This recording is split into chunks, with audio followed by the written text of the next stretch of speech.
La bonne info, c'est à la bonne heure sur GTV. Bonsoir à toutes et à tous. Merci de suivre l'actualité de ce mercredi 14 mai 2025, dont voici les titres.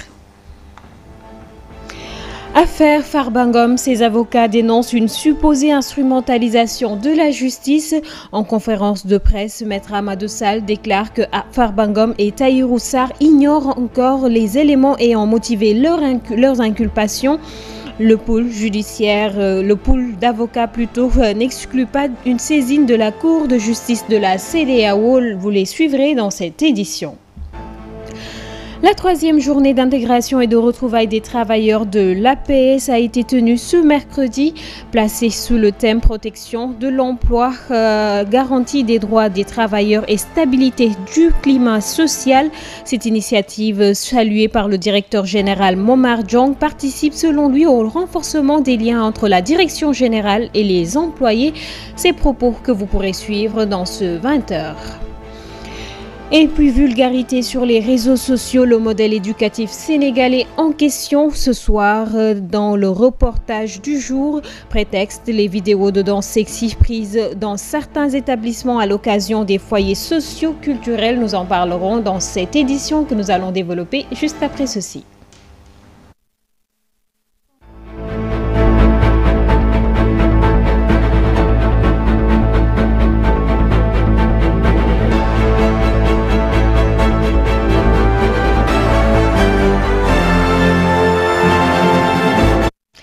Bonsoir fidèles téléspectateurs de GTV. Les avocats du député Farba Ngom ont tenu ce mardi une conférence de presse pour faire le point sur l'arrestation ou plutôt les poursuites enclenchées contre leurs clients. Lors de la rencontre, Maître Cissé, l'un des avocats de Farba Ngom, a tiré la sonnette d'alarme. Selon lui, l'affaire a pris une tournure qui frôlerait l'acharnement. On veut discréditer, selon toujours leurs propos, leurs client et l'envoyer en prison.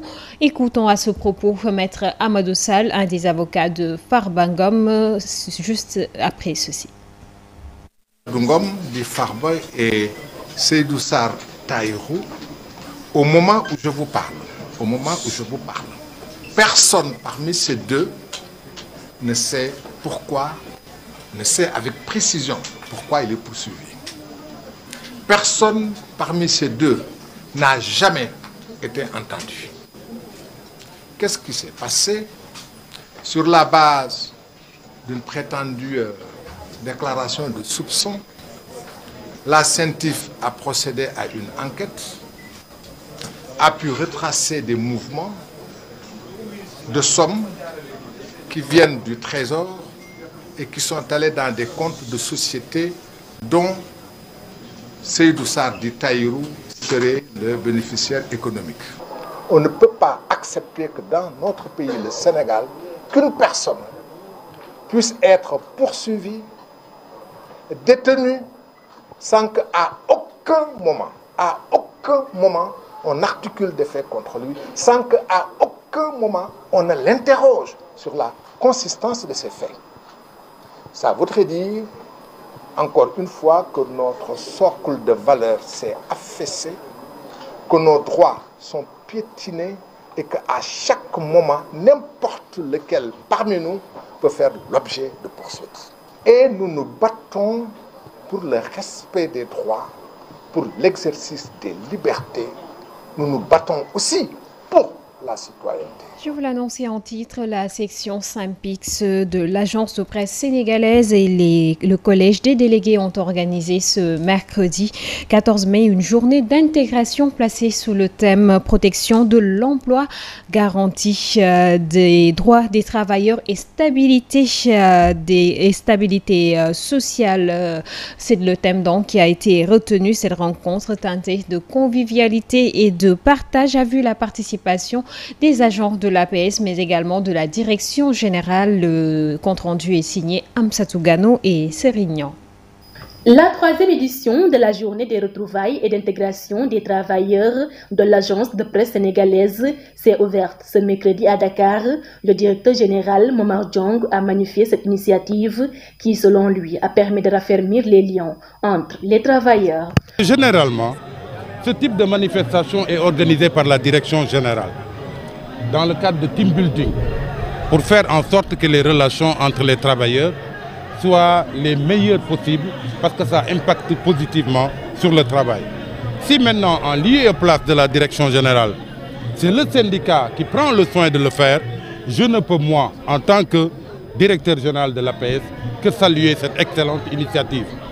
En tant que responsable moral, directeur général de l'APS, j'ai été très ravi de voir dans le cadre d'une journée toute la famille de l'APS réunie pour fraterniser, pour échanger. Comme tous les médias, l'agence de presse sénégalaise traverse un certain nombre de difficultés, dont des problèmes logistiques. Nous traversons des difficultés. Bon, les difficultés, c'est un problème logistique. Hein? On n'a pas assez de véhicules pour faire le travail comme on devrait le faire.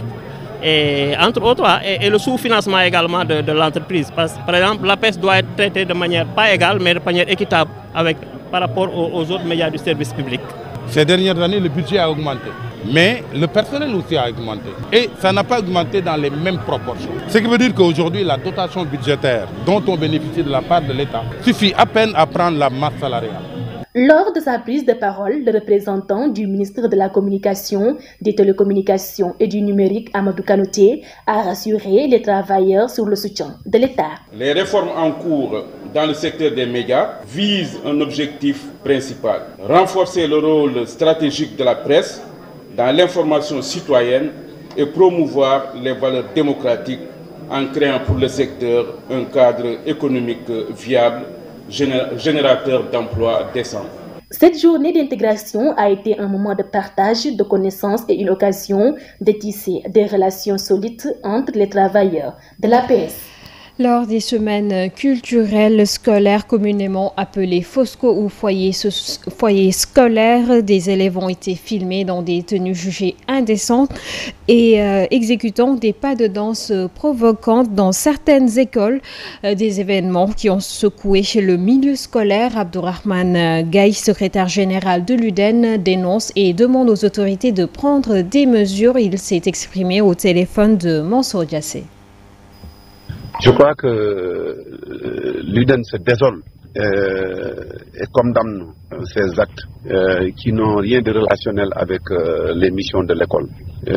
Et nous interpellons les autorités à prendre toutes les dispositions idoines pour que de pareilles choses se reproduisent. Je crois que nos valeurs ne nous permettent pas, ni les missions de l'école ne doivent nous permettre de pareils actes. L'école est un lieu sacré du savoir où nous devons quand même nous consacrer pour prodiguer un enseignement de qualité à nos enfants, une éducation pour qu'ils puissent être des exemples à tout égard et à tout point de vue.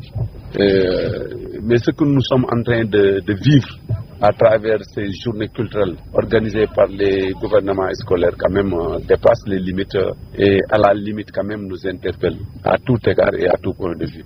Vraiment, prenons notre courage entre nos mains et éradiquons ce fléau qui risque en tout cas de gangréner la bonne marche de l'école. Et c'est justement cette question qui motive le reportage du jour qui porte ce soir sur la vulgarité sur les réseaux sociaux. Le modèle éducatif sénégalais auparavant bien apprécié est aujourd'hui remis en question. Et puis certains parents ne seraient-ils pas tout simplement en train de fuir leurs responsabilités? C'est en tout cas ce que pensent certains Sénégalais interrogés sur la question. C'est dans ce reportage signé Aïssatou Ba. Langage vulgaire dans la rue, l'indécence dans les écoles, insultes dans les réseaux, indiscipline et dérapage partout. Les comportements changent de jour en jour. La société sénégalaise se détache-t-il de ses valeurs? Et c'est fini. Moi, je pense que le Sénégal a déjà perdu ses valeurs. Surtout l'indiscipline, le manque de respect partout. Les enfants ne respectent plus leurs aînés, ne savent plus comment parler, ne se respectent plus eux-mêmes. Les mauvais comportements se voient partout, surtout la façon de s'habiller, et les mauvais comportements se voient aussi dans la parole, dans l'acte. Cette crise de valeurs qui grandit de jour en jour est due en grande partie au manque d'attention et de correction des parents vis-à-vis des enfants. Se lamente cette mère de famille. Moi, personnellement, je pense que Les parents sont responsables parce qu'il manque beaucoup de vigilance, de contrôle, de correction dans les maisons. Je ne peux pas comprendre, par exemple, une mère qui peut se coucher sans contrôler. Et si sa cadette s'est déjà couchée, une mère qui ne contrôle pas, qui ne vérifie pas le sac de sa fille. L'heure exige l'intégration des valeurs anciennes dans l'éducation et surtout la responsabilité de tout un chacun, souligne cette femme éducatrice. Moi, je ne parle même pas de revoir l'éducation, mais aussi de revoir nos comportements, nous-mêmes en tant que parents. Parce que c'est nous qui inspirons les enfants, c'est nous qui éduquons. Je ne peux pas comprendre une mère qui donne son téléphone à son bébé. C'est à travers ces images, ces vidéos que s'éduquent ces enfants.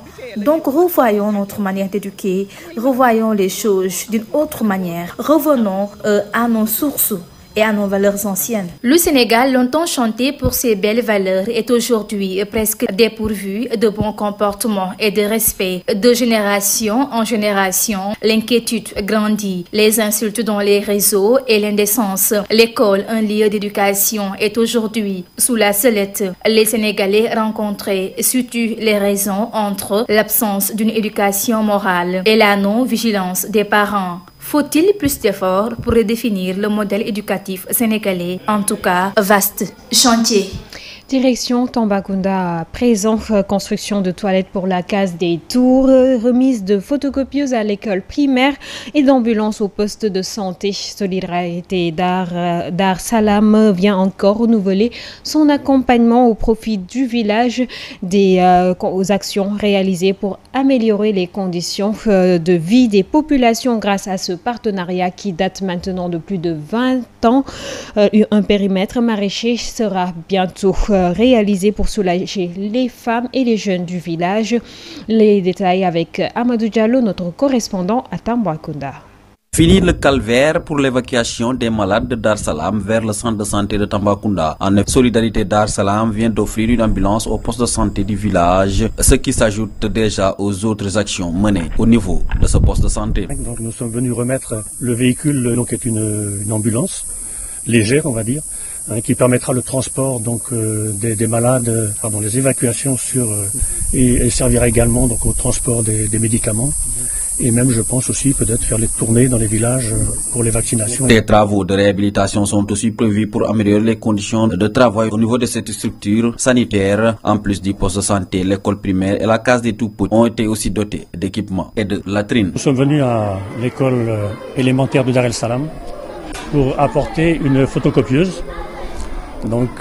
Qui nous avait été demandé au mois de février à visiter les classes des tout-petits, où donc tout récemment on a livré aussi 50 chaises ainsi que la livraison des toilettes donc. Une aubaine pour le personnel éducatif. C'est un partenaire de plus de 25 ans et chaque année on est gâté. Il y a un mur de clôture, il y a des toilettes, on a un ordinateur aujourd'hui, un vidéoprojecteur, une imprimante, une photocopieuse. On a un panneau solaire aujourd'hui qui permet d'alimenter toute l'école en eau, que ce soit la case des tout-petits, que ce soit au niveau de L'association Solidarité Dar Salam intervient depuis plus de 20 ans dans ce village et contribue énormément à l'amélioration des conditions de vie des populations. L'association prévoit aussi de mettre en place un périmètre maraîcher pour accompagner les jeunes et femmes de la localité afin de booster le développement économique de ce village situé dans la commune de Neteboulou.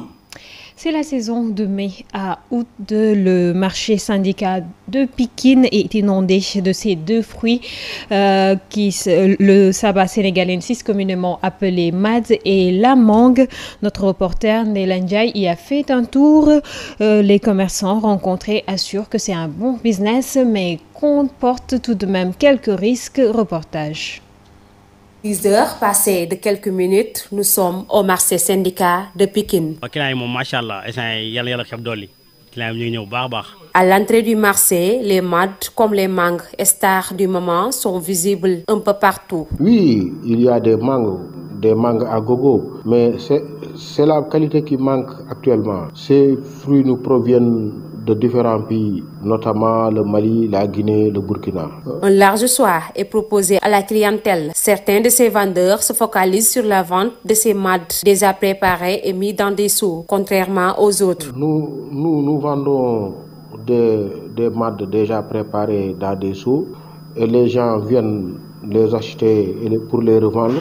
Mais avant de les préparer, nous faisons un tri pour obtenir la bonne qualité, enfin, avant de les préparer.